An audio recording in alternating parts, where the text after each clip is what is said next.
They called her the Coffee Girl. For 3 months, Specialist Yolanda Kestrel had watched her intelligence assessments disappear into Captain Vickers's desk drawer while she refilled ceramic mugs and alphabetized filing cabinets. But tonight, buried in movement reports that everyone else ignored, she had found something that made her hands go cold. Before we continue with this story, drop a comment and let us know where you're watching from. Maybe you have known someone whose talents were overlooked in your community. The intelligence section at Forward Operating Base Whitmore hummed with the low drone of computers and the occasional crackle of radio traffic. Kestrel sat at her desk in the corner, the one closest to the coffee station, because Captain Vickers thought that was funny. 3 monitors glowed in front of her, each displaying patrol reports from the past 72 hours. Most analysts skimmed these reports for obvious threats. Kestrel read them like her father had taught her to read topographic maps back in Montana, looking for the patterns that hid between the lines. She pulled up another report. Sergeant Winford's patrol had spotted 2 motorcycles heading east on Highway 611 near the Sanjin Junction.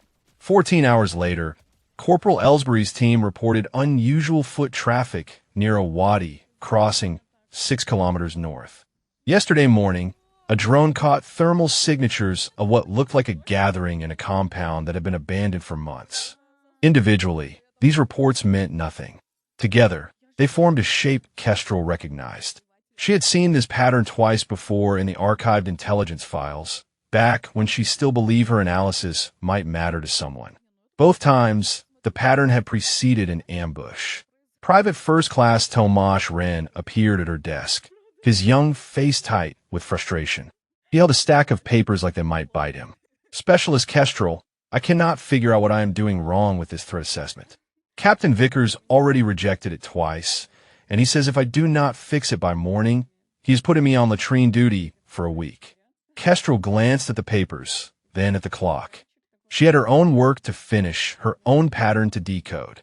But Wren looked like he had not slept in 2 days, and she remembered what it felt like to be new and terrified of failing. Sit down, she said. Let me see what you have. She spent 20 minutes walking him through the assessment format, showing him where his methodology section was weak and how to structure his conclusions so they answered the specific questions Command had asked. Wren took notes furiously, his relief visible with every correction she offered. This is exactly what I needed, he said. You should be teaching this stuff. Why does Captain Vickers have you making coffee when you know more than half the section? Kestrel did not answer. There was nothing to say that would not sound like bitterness or self-pity, and she had no patience for either. She sent Wren back to his desk with a fixed assessment and returned her attention to the monitors. The pattern was still there, waiting for her to finish tracing its edges. She opened a terrain map of the Highway 611 corridor and began overlaying the reported sightings. The wadi crossing sat at a natural choke point where the road curved between 2 ridge lines. Perfect terrain for an ambush. Any convoy passing through would be channeled into a kill zone with limited options for maneuver or retreat. Kestrel checked the operation schedule and felt her stomach drop. Colonel Raymond Hesse was leading a convoy through that exact corridor at dawn. Atstan Baikulas. 43 soldiers. The colonel himself was one of the few senior officers who had ever acknowledged her existence, nodding to her once in the hallway after reading a report she had written. A report that Captain Vickers had signed his own name to. She looked at the clock again. 14 hours until the convoy departed. 14 hours to convince someone that the pattern she was seeing was real. The door to Captain Vickers's office opened, and the captain himself emerged, smoothing his uniform like he was preparing for a photograph. Leonard Vickers was 34 years old with a West Point ring he touched whenever he felt insecure, which was often. He surveyed the intelligence section with the expression of a man who believed himself surrounded by incompetence. Kestrel, he called out, I need fresh coffee in the briefing room in 10 minutes. Colonel Hesse is coming by to review the convoy route, and I will not have him drinking that stale garbage from this morning. Kestrel stood slowly. Captain, I have been reviewing the patrol reports from the past 72 hours, and I have identified a pattern that suggests possible enemy activity along Highway 611. I believe there may be an ambush being planned near the Wadi crossing at grid reference 41 Romeo Papa, Quebec 1847. Vickers stared at her for a moment, then smiled the way adults smile at children who say something foolish. Specialist, he said, I have a section full of trained analysts working on threat assessments for that convoy. If there were any indication of hostile activity, we would know about it. What I need from you right now is coffee. Can you manage that? Or should I find someone else? The other analysts in the section did not look up from their screens. Kestrel felt the heat rise in her face, but she kept her voice level. Yes, Captain, I can manage that. She walked to the coffee station and began preparing a fresh pot. Her hands moved automatically through the motions while her mind raced through the pattern again, checking and rechecking her analysis. She was not wrong. She knew she was not wrong. But knowing something and proving it to people who did not want to listen were two different problems entirely. The coffee finished brewing. Kestrel filled a carafe and carried it toward the briefing room, passing her desk on the way. The monitors still glowed with the overlay she had created, the red dots of reported sightings forming a constellation around the Wadi crossing like a warning written in light. 14 hours, 43 soldiers, and a pattern that no one wanted to see. The briefing room smelled like old paper and tension. Kestrel set the coffee carafe on the side table and stepped back against the wall, invisible in the way that junior enlisted soldiers learned to become when officers were talking. Captain Vickers stood at the front of the room with a pointer in his hand, gesturing at a map of the Highway 611 corridor, like he had personally scouted every kilometer of it. Colonel Raymond Hesse sat at the head of the table, his silver hair cropped close and his eyes sharp despite the late hour. He was 52 years old and had led soldiers through 3 wars. The men and women in his command respected him because he listened, because he remembered names, because he never asked anyone to do something he would not do himself. Kestrel had seen him carry a wounded private half a kilometer to a medevac helicopter when everyone else said to wait for a stretcher. Now he was studying the map while Vickers talked, and Kestrel could see the questions forming behind his eyes. The route is clean, Colonel, Vickers was saying. We have had no significant enemy activity in the sector for the past 2 weeks. Local informants report the area is quiet. I anticipate a smooth transit with arrival at Forward Operating Base Kensington by 0900 hours. Hesse nodded slowly. What about the Wadi crossing near grid 1847? That terrain looks tight. Kestrel felt her heart jump. The colonel had noticed the same choke point she had flagged. She took a half step forward, ready to speak, ready to share what she had found. Vickers waved a dismissive hand. Standard terrain concerns, sir. Nothing our security element cannot handle. We have run convoys through that corridor dozens of times without incident. Kestrel opened her mouth. Colonel, if I may, there's a pattern in the recent patrol reports that suggests Specialist Kestrel, Vickers cut in, his voice sharp enough to draw every eye in the room. I believe you have duties to attend to. The coffee cups need refilling. The silence that followed was heavy enough to crush bone. Kestrel looked at Colonel Hesse, hoping he might ask her to continue, but the colonel was already turning back to Vickers with a question about vehicle spacing. The moment passed like water through a closing fist. She refilled the coffee cups. She stood against the wall.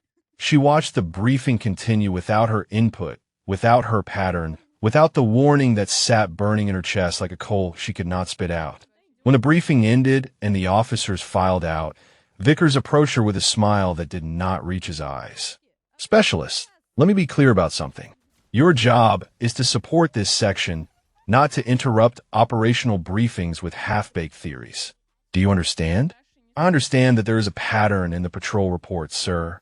I understand that 43 soldiers are driving into a potential ambush at dawn.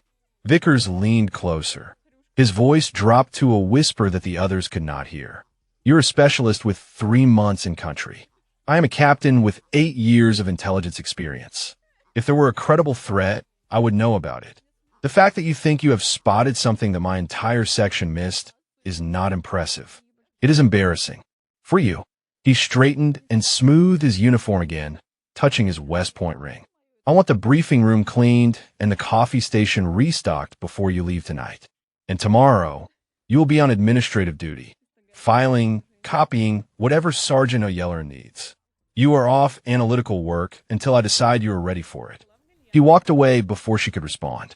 Kestrel stood in the empty briefing room, her hands trembling at her sides, the taste of copper on her tongue from where she had bitten the inside of her cheek to keep from saying something that would end her career on the spot. The door opened behind her. Sergeant First Class Demetria O'Yellerin stepped inside, her broad face carrying the weariness of someone who had seen too many good soldiers get ground down by bad leaders. She was 38 years old, the senior non-commissioned officer in the intelligence section, and she had been watching Kestrel since the day she arrived. "I heard what happened," O'Yellerin said quietly. "I want you to know that I reviewed your work on the Kandahar threat assessment last month. The one Captain Vickers signed his name to." Kestrel said nothing. There was nothing safe to say. "You have good instincts," O'Yellerin continued. "Better than most analysts I have worked with. But instincts do not matter if you cannot get anyone to listen. That is the game, specialist. Learning how to be heard. Then help me be heard. I found something real tonight. There's going to be an ambush, and if that convoy rolls through the Wadi crossing at dawn, people are going to die." O'Yellerin's expression tightened. She glanced at the door, then back at Kestrel. "I cannot override a captain. You know that. The chain of command exists for a reason, even when the chain is wrapped around the wrong neck. So we just let it happen. We just let 43 soldiers drive into a kill zone because Captain Vickers does not want to admit that a specialist saw something he missed." O'Yellerin held up a hand. "I did not say that. I said I cannot override him. There is a difference between cannot and will not. You are smart enough to figure out what that difference might mean." She left without another word, the door clicking shut behind her. Kestrel stood alone in the briefing room. The map still hung on the wall, the Highway 611 corridor marked in blue with the convoy route traced in red. The Wadi crossing sat right in the middle of that red line, a geographic trap waiting to spring shut. She had 12 hours now. 12 hours to find another way. 12 hours to make someone listen before the sun came up and the convoy rolled out, and everything she had seen in those patterns became graves instead of data points. The coffee cup sat on the table, half empty and cooling. Kestrel began collecting them, her mind racing through options that all seemed to end in the same brick wall. But somewhere beneath the frustration and the fear, a small, stubborn flame refused to go out. She was not wrong. She knew she was not wrong. And she was not going to let 43 soldiers die just because the man in charge could not stand being corrected by the coffee girl. Kestrel did not go back to her quarters. She cleaned the briefing room as ordered, restocked the coffee station as ordered, and then she returned to her desk in the corner and pulled up the patrol reports again. If Captain Vickers wanted to bury her analysis, he would have to find her first.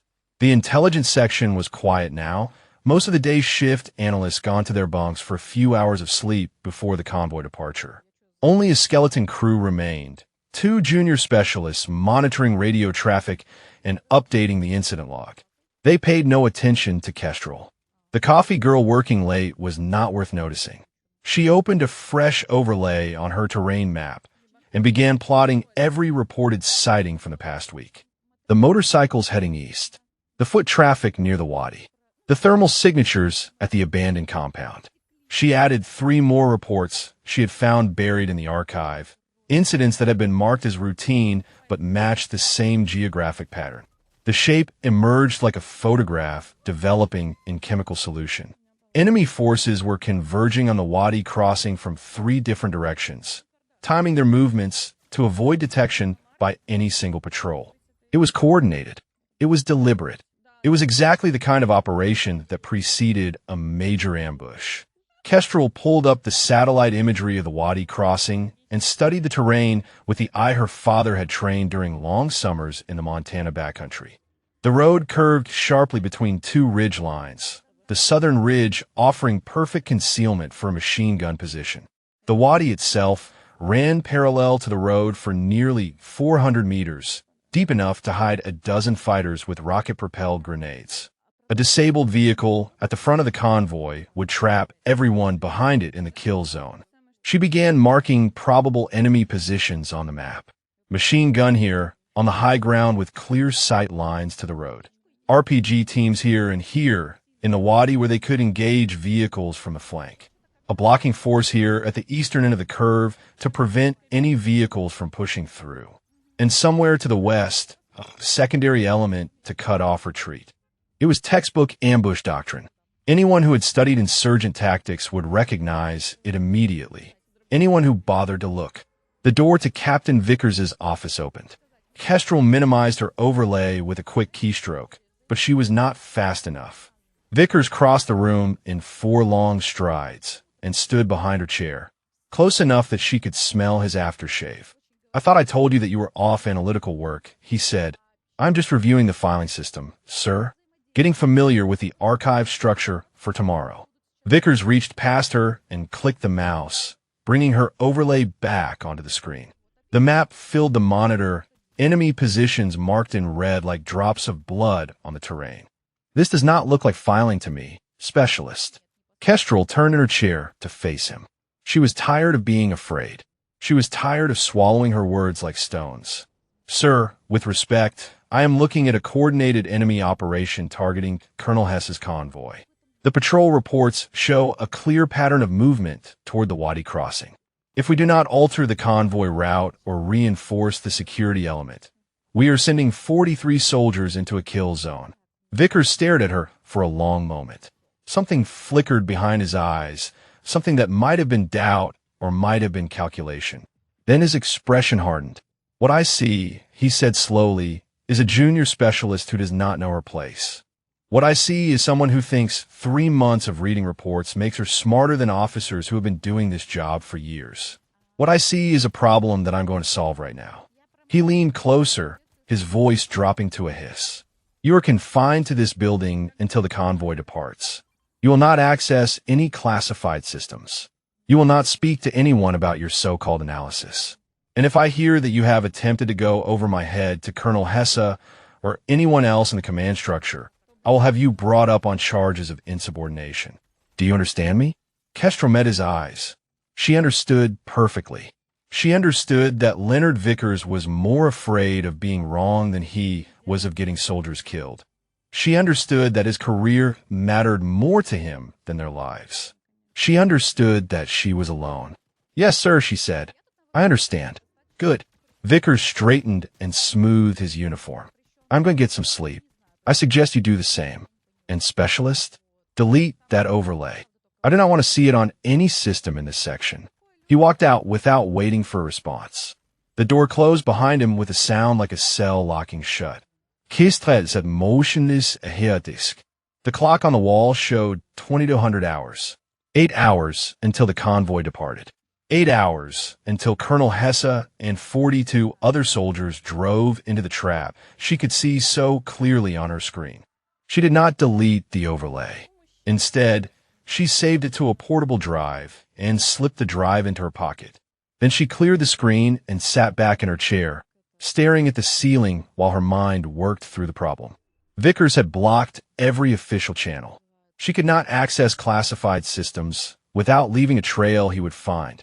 She could not approach Colonel Hesse directly without proving his accusation of insubordination. She could not even leave the building without violating his order. But Sergeant O'Yelleran had said something in the briefing room. Something about the difference between cannot and will not. Something about finding another way. Kestrel looked at the clock again. 8 hours. 43 levs. And somewhere in this building, there had to be a path that Captain Vickers had not thought to block. She just had to find it before the sun came up. Kestrel waited until the skeleton crew changed shifts at 2300 hours. The 2 fresh analysts who replaced them barely glanced in her direction as they settled into their stations. She was furniture to them, part of the background noise of the intelligence section. Tonight, that invisibility was the only advantage she had. She pulled the portable drive from her pocket and turned it over in her fingers. The overlay was saved, the pattern preserved, but data on a drive meant nothing if she could not get in front of someone with the authority to act. Colonel Hesse was the obvious choice, but Vickers had made approaching him directly impossible. Any attempt would be flagged as insubordination before she got within 50 meters of his quarters. There had to be another way. There was always another way. Her father had taught her that during their summers in the Montana wilderness, when trails disappeared and storms rolled in, and the only option was to find a path that nobody else could see. She closed her eyes and let herself remember. 10 years old, standing on a ridgeline with her father's compass in her hand. The trail they had been following was gone, washed out by spring floods. Her father had knelt beside her and spread his topographic map across a flat rock. "What do you see, Yolanda?" he had asked. She had studied the contour lines, the blue threads of streams, the green patches of forest. "I see where the trail used to be, but it is not there anymore." Her father had smiled. "Then stop looking for the trail. Look for where the trail should go. The map never lies if you know how to listen." Kestrel opened her eyes. She had been looking for the trail, trying to follow the official channels that Vickers had blocked. But the map of this situation showed other paths that did not require going through the captain at all. Master Sergeant Cassius Poole, Colonel Hess's senior enlisted advisor, a 30-year veteran who had no patience for politics and even less for officers who put careers ahead of soldiers. If anyone could get her analysis in front of the colonel without going through Vickers, it was Poole. The problem was reaching him. Poole would be at the motor pool now, supervising the final preparations for the convoy departure. The motor pool was 300 meters from the intelligence building, across open ground that Vickers might be watching.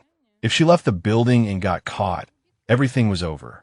A noise at the entrance made her turn.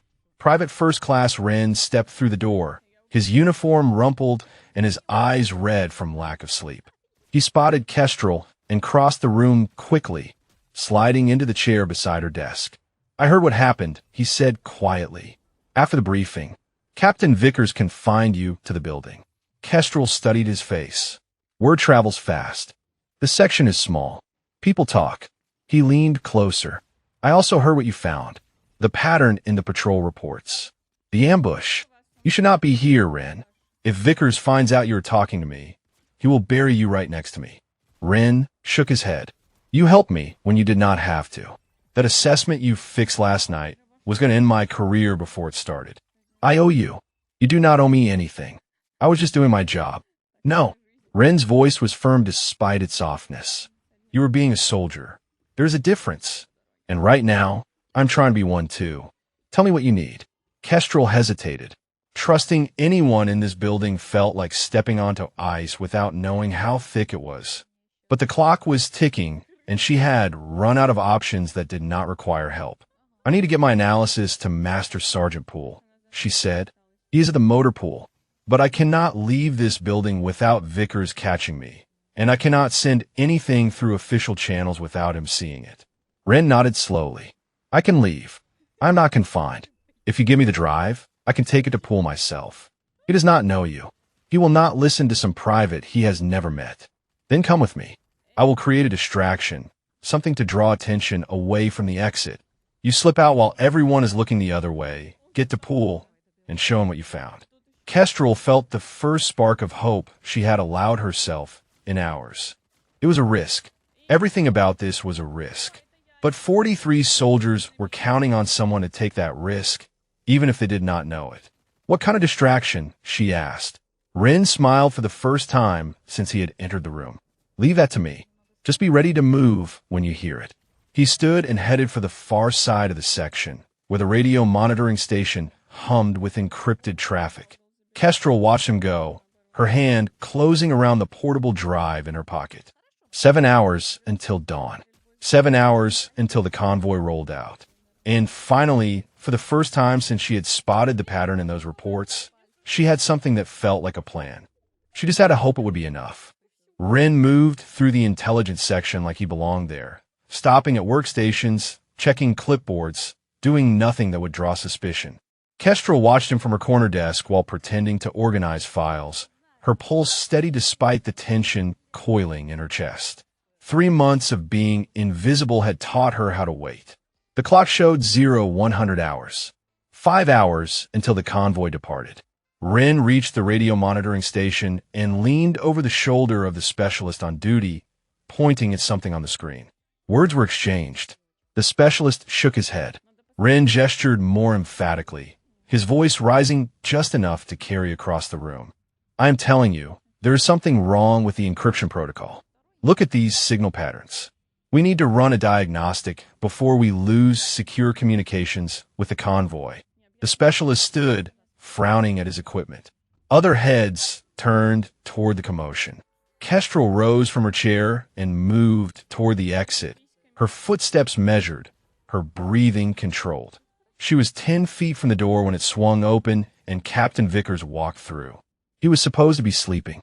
He was supposed to be in his quarters, resting before the dawn departure. But here he was, his uniform fresh and his eyes scanning the room with the alertness of a predator that smelled blood in the water. Kestrel froze. There was nowhere to go, no cover to take, nothing between her and the captain but empty air and bad luck. Vickers spotted her immediately. His gaze moved from her face to the exit door behind him. An understanding flickered across his features. Going somewhere, specialist? No, sir. Just stretching my legs. At 100 hours. In the direction of the only exit. He stepped closer, his voice dropping to that dangerous whisper she had come to dread. I warned you what would happen if you tried to go over my head. I was not going anywhere, sir. I have been at my desk all night, just like you ordered. Vickers glanced at the radio station, where Ren was still arguing with the communications specialist about encryption protocols. His eyes narrowed. Private Ren, get over here. Ren looked up, his face carefully blank. He crossed the room and stood at attention beside Kestrel, close enough that she could feel the tension radiating off him like heat from a stove. Sir, he said, were you creating a distraction so Specialist Kestrel could leave this building? No, sir.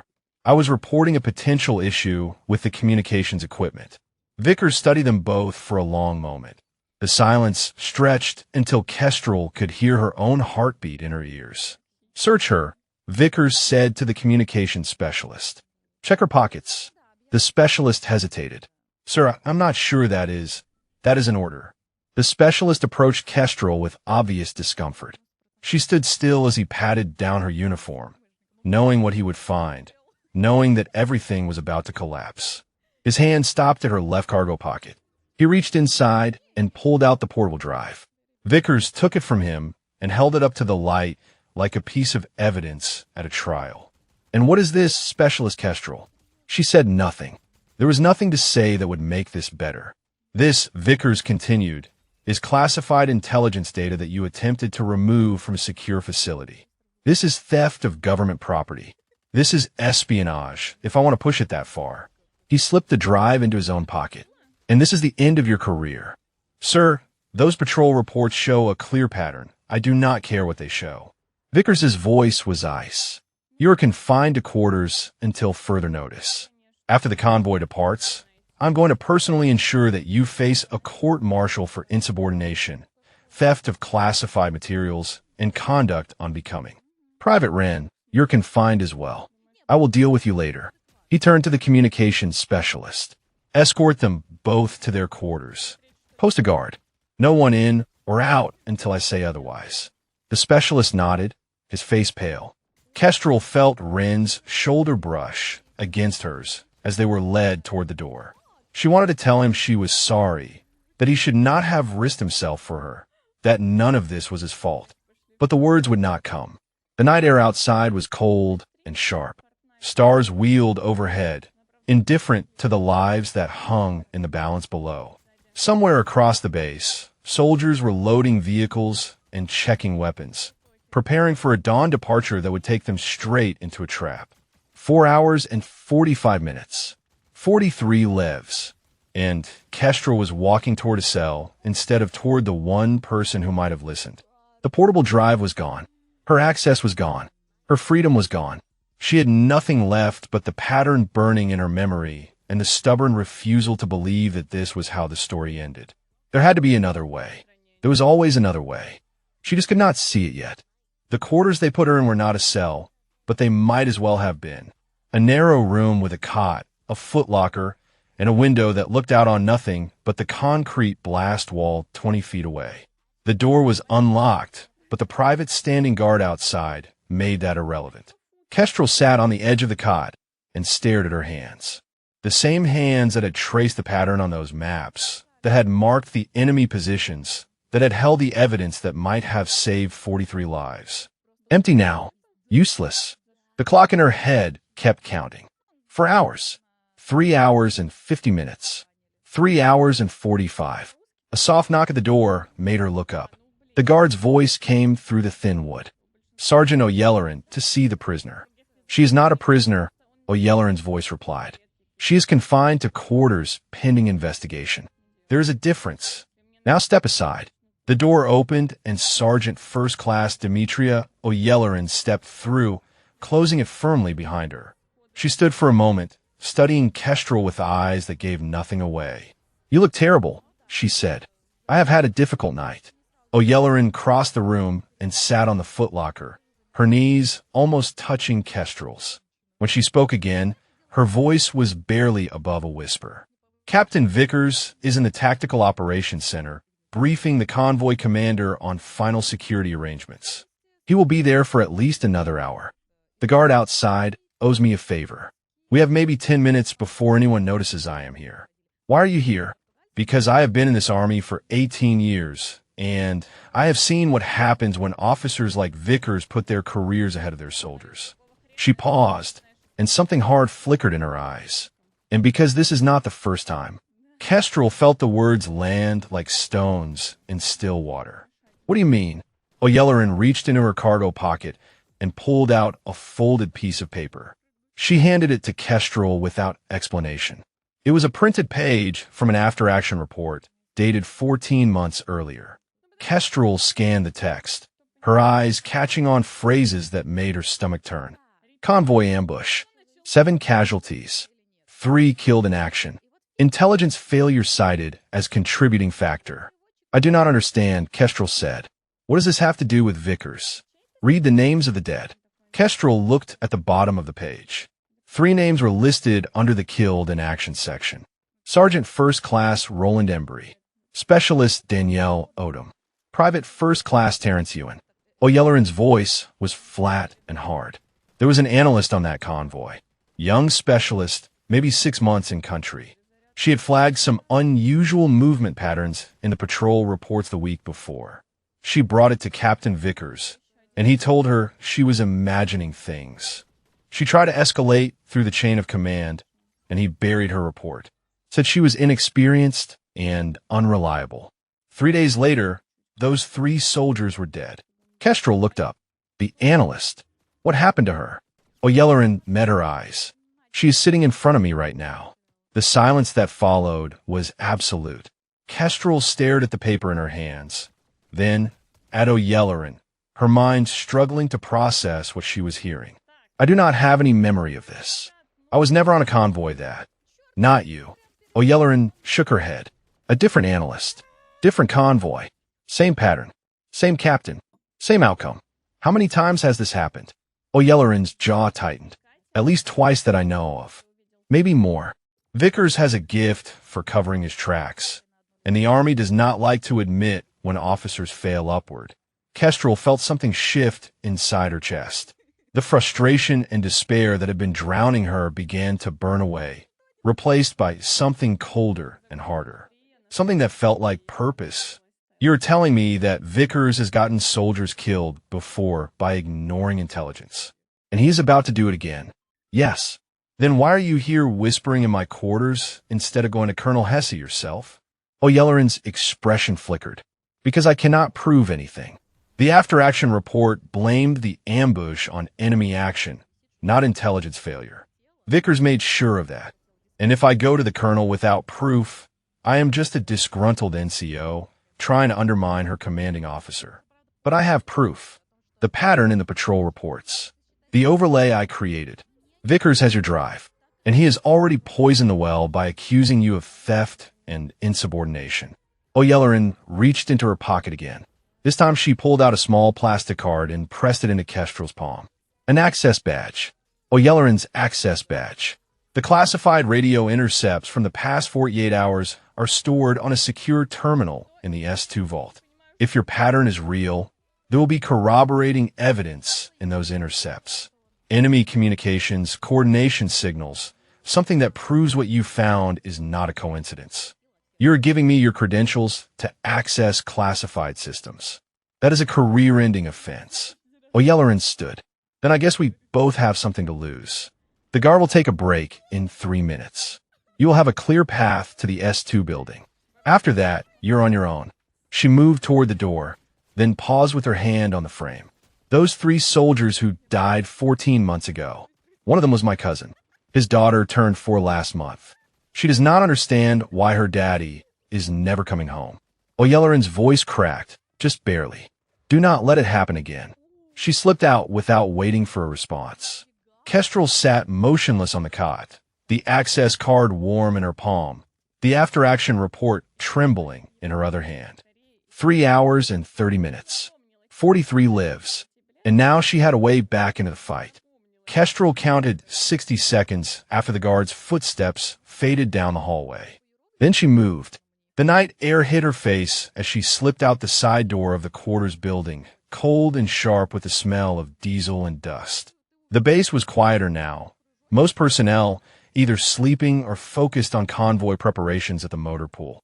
She kept to the shadows along the blast walls, O'Yelleran's access card pressed tight against her palm. The S2 building was 200 meters away.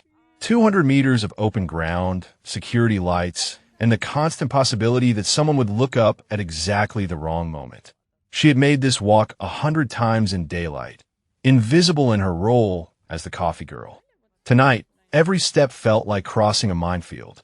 She reached the building without incident and pressed the access card against the reader. The lock clicked. She was inside. The intelligence section was empty now, the workstations dark, the monitors sleeping. Kestrel moved past her corner desk without looking at it and headed for the secure vault at the back of the building. The vault door required a separate code, but O'Yelleran had whispered 4 digits to her before leaving the quarters. Kestrel punched them in and held her breath. The door swung open. The vault was small, barely large enough for 2 people and the classified terminal that hummed against the far wall. Kestrel sat down and began navigating through the system, her fingers moving with the precision of someone who had spent 3 months learning every corner of this network. The radio intercepts from the past 48 hours were stored in a subfolder 3 levels deep, protected by encryption that O'Yelleran's credentials unlocked like a key turning in a well-oiled lock. She found them. Dozens of intercepts, fragments of enemy communications captured by signals intelligence assets across the sector. Most were routine, the daily chatter of insurgent cells coordinating supply runs and avoiding patrols. But buried among the noise, Kestrel found what she was looking for. A series of coded transmissions originating from 3 different locations, all within 10 kilometers of the Wadi crossing. The timestamps matched her pattern exactly. The first transmission had gone out 6 hours after Sergeant Winford's patrol spotted those motorcycles heading east. The second came 12 hours after Corporal Ellsbury reported the unusual foot traffic. The third, sent just 18 hours ago, contained a phrase that made Kestrel's blood run cold. Dawn delivery confirmed. All packages in position. Await final signal. She stared at the words on the screen. This was not speculation. This was not pattern-matching paranoia. This was enemy forces confirming that they were ready to spring their trap the moment Colonel Hess's convoy entered the kill zone. Kestrel copied the intercepts to a new portable drive she found in the vault supplies. Then she began building her brief, combining the radio evidence with the terrain analysis she had reconstructed from memory. She worked quickly, her hands steady despite the fear humming beneath her skin. Every minute she spent in this vault was another minute closer to discovery. The brief took shape on the screen. Enemy positions, movement patterns, radio intercepts, timeline of coordination, predicted ambush location with grid reference, recommended alternate routes that would bypass the kill zone entirely. Everything a commander would need to make an informed decision, laid out in clear military format. She was almost finished when she heard footsteps in the main section. Kestrel froze. The footsteps were heavy, deliberate, moving toward the vault with purpose. There was no time to hide, no time to close the files, no time to do anything but sit and wait for the door to open. The handle turned. Light spilled in from the section behind. Private First Class Wren stood in the doorway, his face pale and streaked with sweat. "Wren," Kestrel exhaled. "How did you get out?" The guard on my quarters fell asleep. Wren stepped into the vault and pulled the door closed behind him. "I figured you would come here. It is the only place with the evidence you need. You should not have followed me. If we both get caught, then we both get caught." Wren's voice was firm, steadier than she had ever heard it. "You taught me something last night when you helped me with that assessment. You taught me that being a soldier is not about following orders. It is about doing what is right, even when it costs you." Kestrel studied his face. 20 years old, 6 months in the army, already willing to throw away his career for a principle. She had underestimated him. "I have everything I need," she said. "The intercepts confirm the ambush, but I still have to get this to someone who can act on it. And Vickers has blocked every channel I can think of." "Not every channel." Wren moved to her side and looked at the screen. "Master Sergeant Poole is still at the motor pool. I saw him 20 minutes ago when I was making my way here. The convoy is not scheduled to depart for another 3 hours. If we can get this brief in front of him, he can take it directly to Colonel Hesse. Vickers will be watching the motor pool. Then we make sure he is looking somewhere else." Wren met her eyes. "I can do that. You get a pool.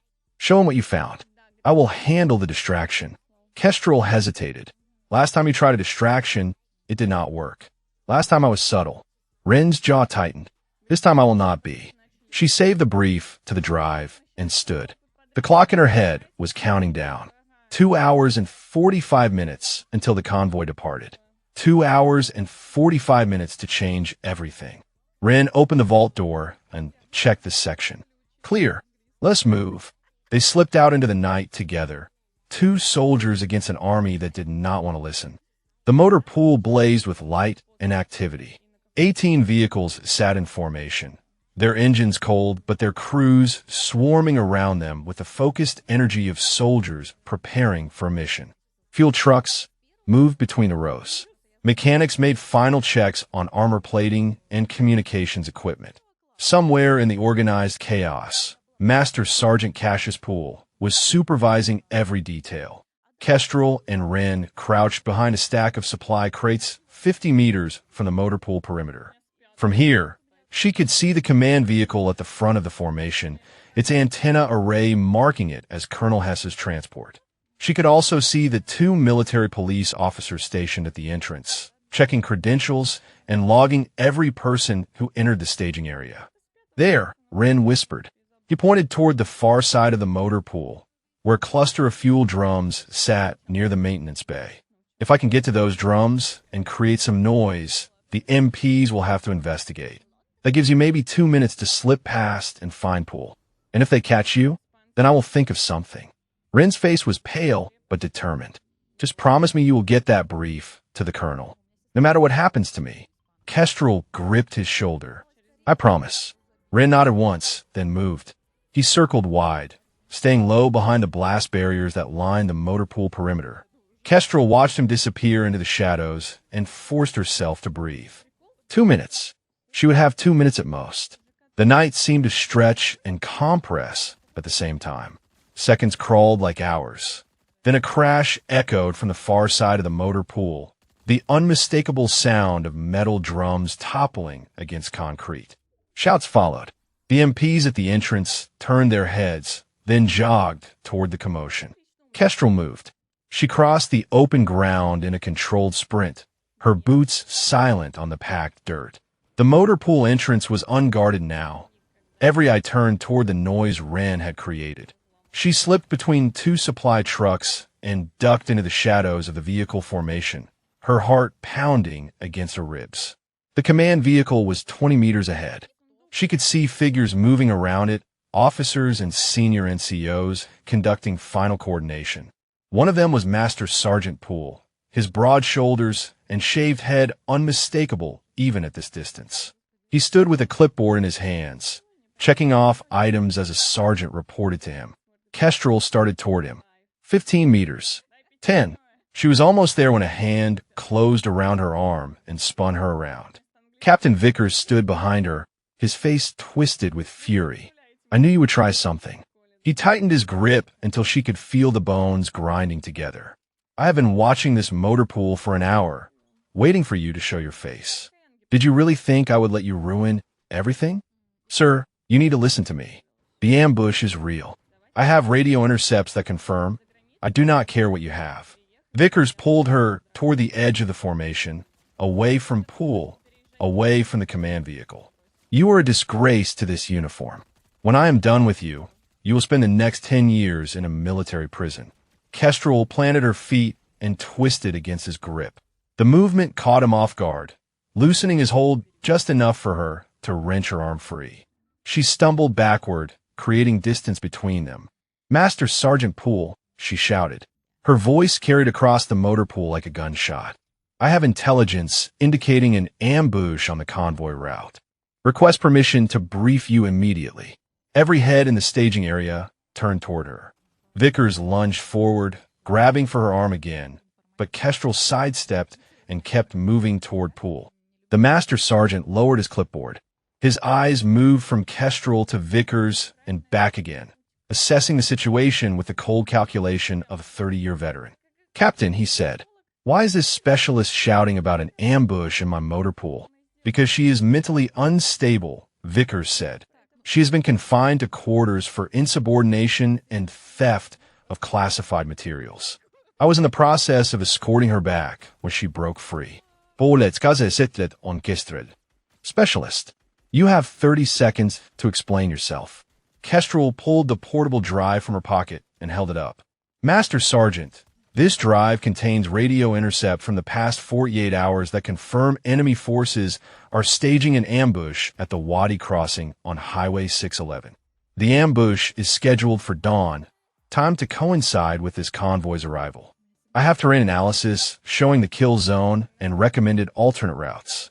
She is lying, Vickers said. That data is fabricated. She stole classified materials and manipulated them to support her paranoid theories. Poole held up a hand, silencing the captain.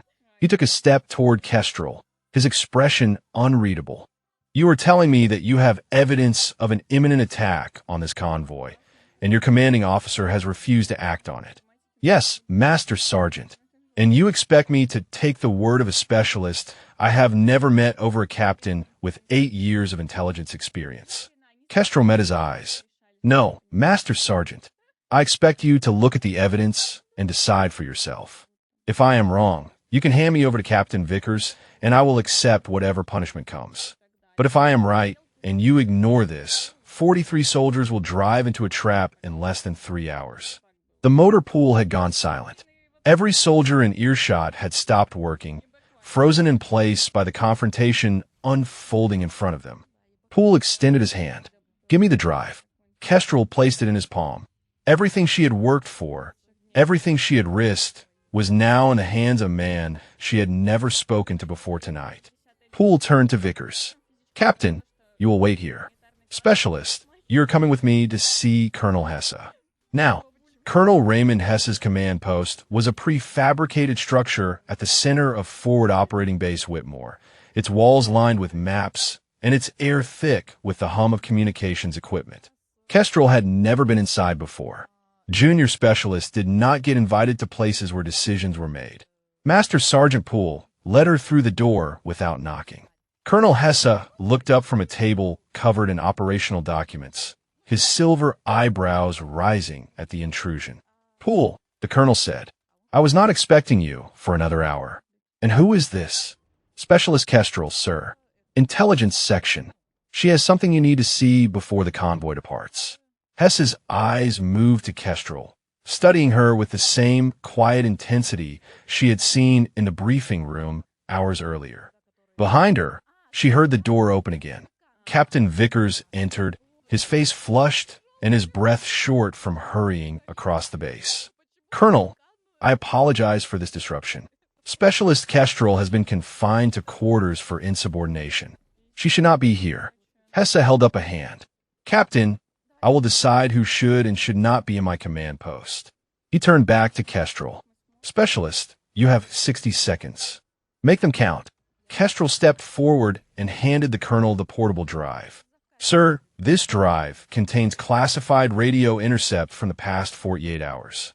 Those intercepts confirm that enemy forces are staging an ambush at the Wadi crossing on Highway 611. Grid reference 41 Romeo Papa, Quebec 1847. The ambush is timed to coincide with your convoy's arrival at dawn. Hesse took the drive and inserted it into the terminal on his desk. The screen flickered to life, displaying the intercepts Kestrel had compiled. He read in silence, his expression giving nothing away. Show me the terrain analysis, he said. Kestrel moved to his side and navigated to the overlay she had built. The map filled the screen, enemy positions marked in red, the convoy route traced in blue, the kill zone highlighted in yellow. The road curves between two ridgelines here, she said, pointing. The southern ridge offers concealment for machine gun positions with clear sight lines to the road. The Wadi runs parallel for 400 meters, deep enough to hide RPG teams.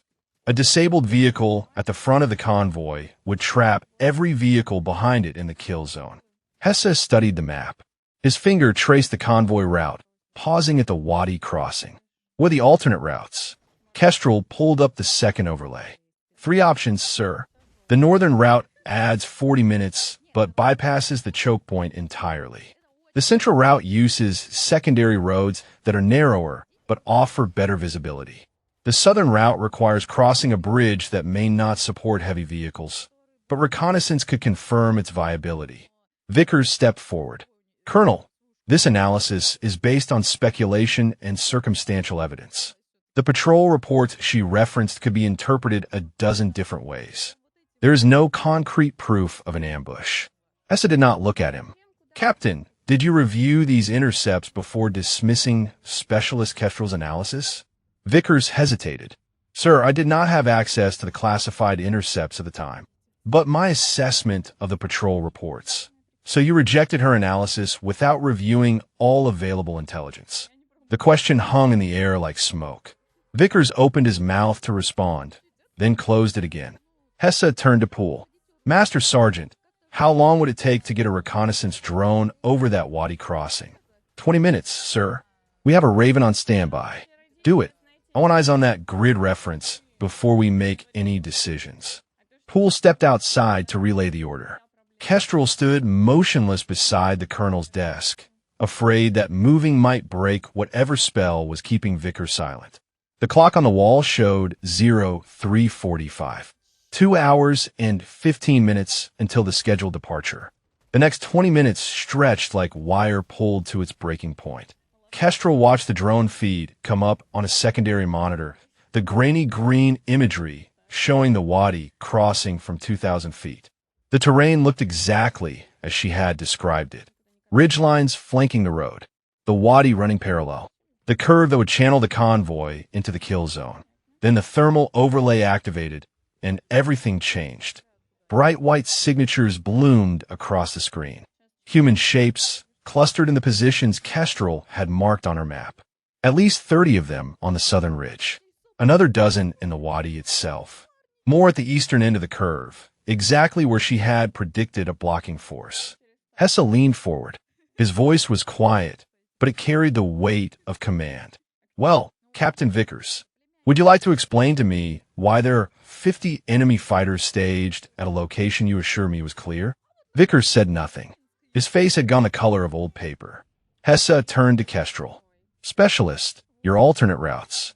Which one do you recommend? The northern route, sir. It adds time, but keeps the convoy completely outside the enemy's observation range. They will not know we have changed course until we are already past them. Hesse nodded. He picked up the radio handset on his desk and keyed the transmit button. All convoy elements. This is Stallion 6. Immediate change to route planning. We are switching to alternate route November. I say again, alternate route November. Acknowledge. The radio crackled with confirmations. Kestrel listened to the voices of 43 soldiers whose lives had just been pulled back from the edge of a trap they never knew existed. Hesse set down the handset and looked at her. Specialist Kestrel, Outstanding work. 3 words. 3 words that erased 3 months of being invisible. The convoy rolled out at 0600 hours. 18 vehicles moving in formation through the gray light of pre-dawn. Kestrel watched from the Tactical Operations Center as the blue icons on the tracking display followed alternate route November, curving north away from the Wadi crossing where 50 enemy fighters waited for targets that would never arrive. Colonel Hesse stood beside her, his eyes fixed on the same display. Master Sergeant Poole manned the communications station, relaying updates from the convoy commander as the vehicles cleared each checkpoint along the new route. Stallion 6, this is Convoy Actual. Checkpoint Bravo cleared. No contact. Proceeding to Charlie. Hesse acknowledged the transmission and turned to Kestrel. Specialist, I want you to stay here for the duration of the convoy movement. If anything changes, I want your assessment immediately. Yes, sir. On the far side of the operations center, Captain Vickers sat in a folding chair with 2 military police officers standing behind him. He had not spoken since the drone footage confirmed the ambush. His face was blank, but his hands trembled slightly where they rested on his knees. Kestrel forced herself to look away. There would be time to deal with Vickers later. Right now, 43 soldiers were still in transit, and the enemy forces at the Wadi crossing would eventually realize their trap had failed. The radio crackled again. Stallion 6, Convoy Actual. We have visual on checkpoint Charlie. 30 minutes to destination. Poole relayed the update. Hesse nodded, his posture relaxing by a fraction. The convoy was going to make it. Then a new voice cut through the communications channel, urgent and sharp. Stallion 6, this is Overwatch. Enemy forces are moving. I say again, enemy forces are departing the ambush site. Approximately 50 personnel heading east in multiple vehicles. They appear to be withdrawing. Hesse keyed his handset. Overwatch, confirm direction of movement. Are they pursuing the convoy? Negative, Stallion 6. Movement is perpendicular to convoy route. They are heading toward grid reference 42 Romeo Papa Quebec 0931. Unknown intent. Kestrel pulled up her terrain map and found the grid reference. Her stomach tightened. Sir, that grid reference is a small village. Marzac, population maybe 200. If those fighters are heading there. Hesse understood immediately. They are looking for someone to blame. If they cannot hit the convoy, they will take it out on the locals who they think warned us. He turned to Poole. Give me a reaction force. I want a quick response team in the air within 15 minutes. We are not letting them massacre that village because we outsmarted their ambush. Poole was already on the radio, coordinating with the aviation detachment. Kestrel watched the drone feed as the enemy convoy moved east, a line of white thermal signatures snaking through the darkness toward an unsuspecting village. 20 minutes later, 2 Black Hawk helicopters lifted off from forward operating base Whitmore, carrying a platoon of infantry soldiers toward Marzac. Kestrel tracked their progress on the display, her hands gripping the edge of the console. The enemy convoy reached the village first. The drone showed vehicles stopping at the outskirts, fighters dismounting and spreading out in a tactical formation. They were preparing to sweep through the buildings, searching for collaborators who did not exist. Then the Black Hawks appeared on the feed, banking hard over the ridge line east of the village. The infantry soldiers fast-stroked down into a field 300 meters from the enemy position, hitting the ground in a coordinated wave. What followed was over in less than 10 minutes. The enemy fighters, caught between the village and a force they had not expected, attempted to withdraw. Some made it to their vehicles. Most did not. The radio traffic was a rapid-fire exchange of contact reports, ammunition counts, and casualty updates. When the shooting stopped, the reaction force had killed or captured 37 enemy combatants. The remaining fighters had fled into the mountains, leaving their vehicles and weapons behind. The village of Marzac was untouched. Stallion 6, this is reaction actual. Objective secure. 0 friendly casualties. Requesting pickup for detainees. Hesse set down his handset and exhaled slowly. He looked at Kestrel with an expression she could not quite read. Specialist, if you had not identified that ambush, we would have lost soldiers at the Wadi crossing. And if you had not been here to identify that village, we would have lost civilians tonight. He paused. How long have you been in country? 3 months, sir. 3 months. Hesse shook his head. And in one night, you have done more for this command than officers who have been here for years. Across the room, Vickers shifted in his chair. The military police officers tightened their stance behind him. Hesse turned to face the captain, his voice cold and precise. Captain Vickers, you are relieved of command effective immediately. You will be confined to quarters pending a full investigation into your conduct.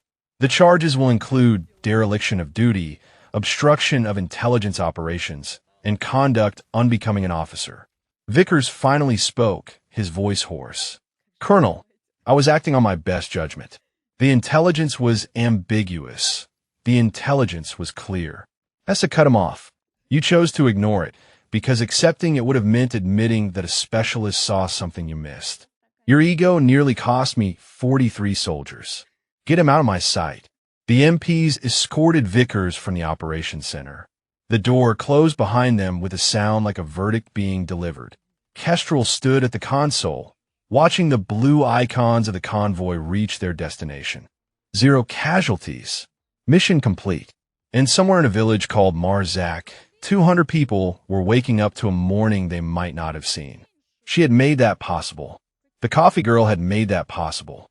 The sun was fully up by the time Kestrel left the Tactical Operations Center. The base had transformed in the hours since the convoy departed, the tension of the night giving way to the ordinary rhythm of a forward operating base at morning. Soldiers walked between buildings with coffee cups in their hands. Vehicles moved along the gravel roads. Somewhere in the distance, a generator hummed its endless mechanical song. Kestrel walked toward the intelligence section without any clear purpose. Her body was exhausted, running on adrenaline fumes and the residual electricity of everything that had happened. But her mind would not stop spinning through the events of the past 12 hours, replaying moments and decisions and words spoken in rooms where she had never expected to be heard.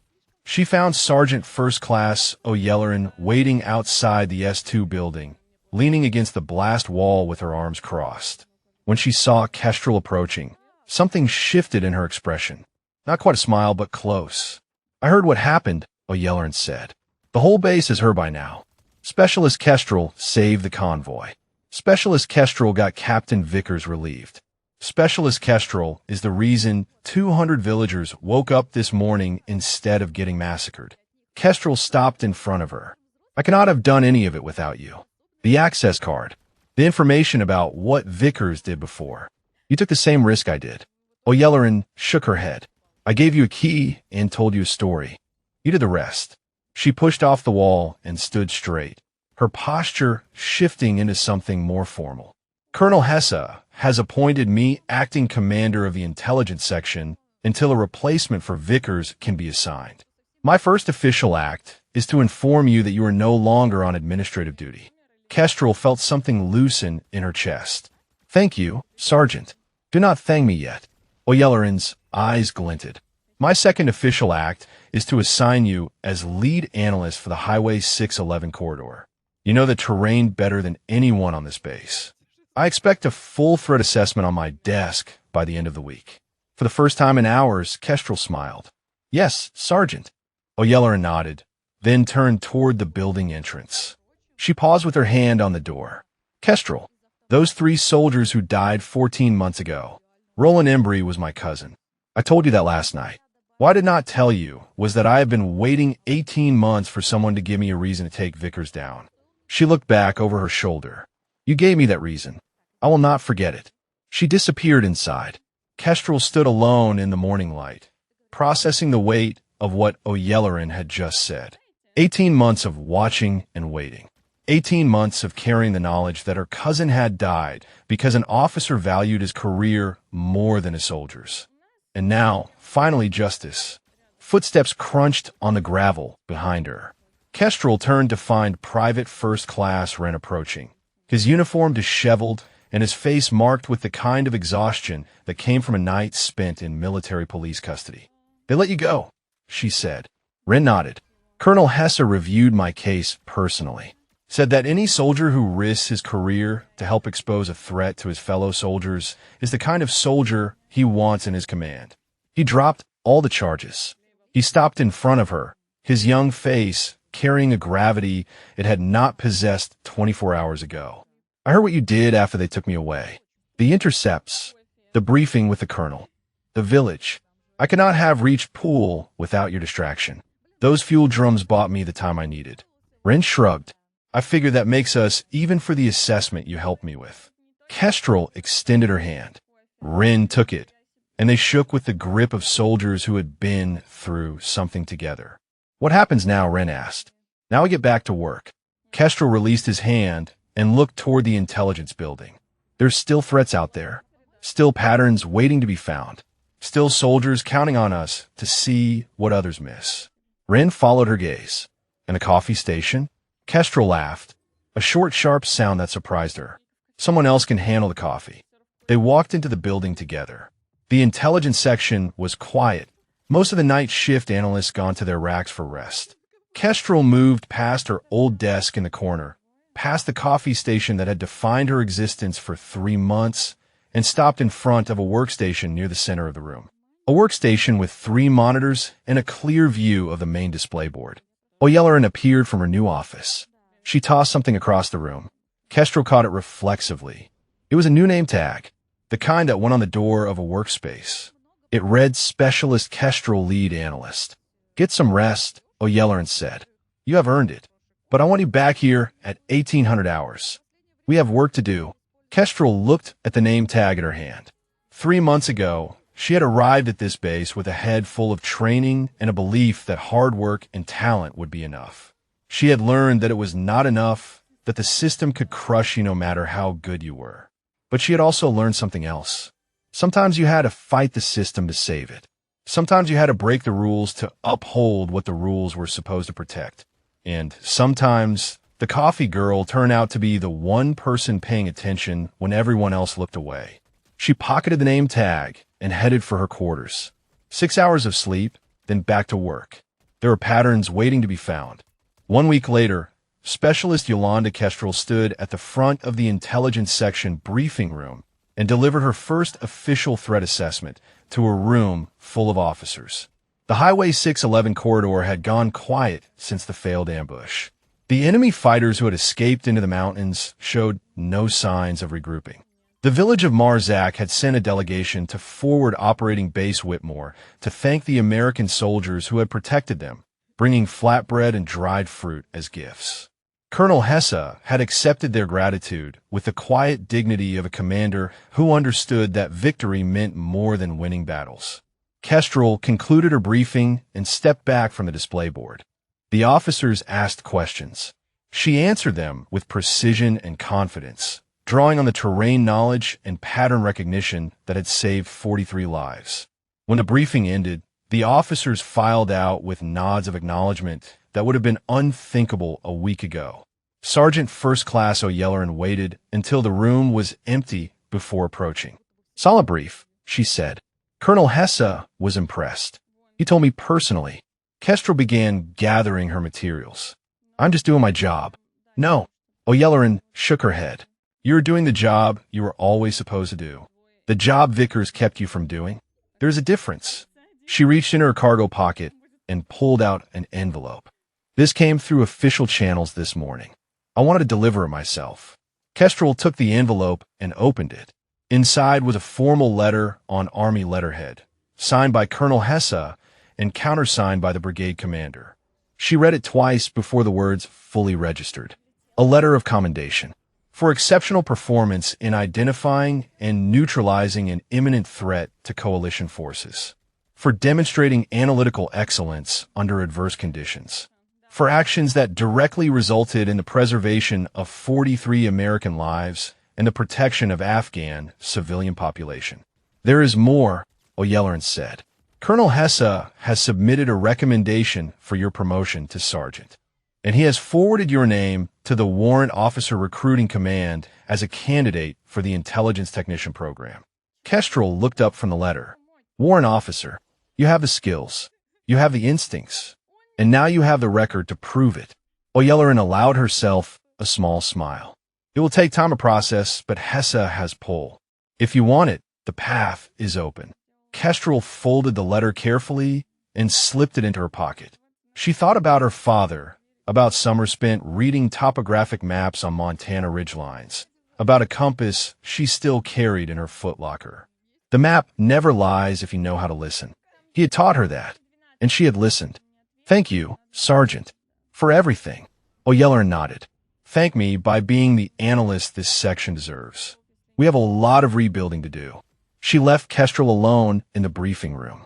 The display board still showed the Highway 611 corridor, the terrain that had nearly become a graveyard, now quiet and empty under the afternoon sun.